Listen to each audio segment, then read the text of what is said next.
Bharatiya Janata party బలపరిచిన అభ్యర్థి మొలక కొమరయ్య గారు విజయం సాధించడం జరిగింది.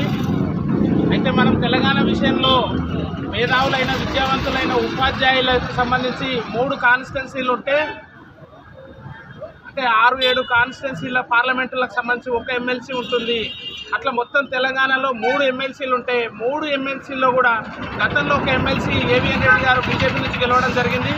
రెండోది మొలక కొమరయ్య గారు గెలవడం జరిగింది. మూడోది కూడా ఇండిపెండెంట్ అభ్యర్థి గెలవడం జరిగింది. అంటే విద్యావంతులైన ఉపాధ్యాయులు, గురువులు ఈరోజు ఆశీర్వదిస్తున్నది దేశభక్తియుతమైన కాషాయ జెండాన హక్కున చేర్చుకుంటా ఉన్నారు.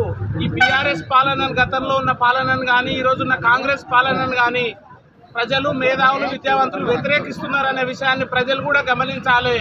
మన ప్రాంతంలో కూడా, మన పెద్దకొత్తపల్లి మండలంలో, కొల్లాపూర్ నియోజకవర్గంలో కూడా విద్యావంతులు, రాజకీయ నాయకులు, యువత అందరూ ఆలోచించాల్సింది ఏంటంటే, రాబోయే కాలంలో భారతీయ జనతా పార్టీని ఆశీర్వదిస్తే ఈ మండల అభివృద్ధి కానీ, ఈ తాలూకా అభివృద్ధి కానీ అవకాశం ఉంటుంది. కాబట్టి ఇక్కడ ఉండే విఘ్నులందరూ ఆలోచించి భవిష్యత్తులో భారతీయ జనతా పార్టీకి కమలం జెండాకు అండగా ఉంటారని కోరుకుంటూ ఈ విజయాన్ని కార్యకర్తల విజయంగా అభివర్ణిస్తూ మండల శాఖ తరఫున అందరికీ ప్రత్యేక ధన్యవాదాలు తెలియజేస్తా ఉన్నాం. భారత్ మాతా కీ జై.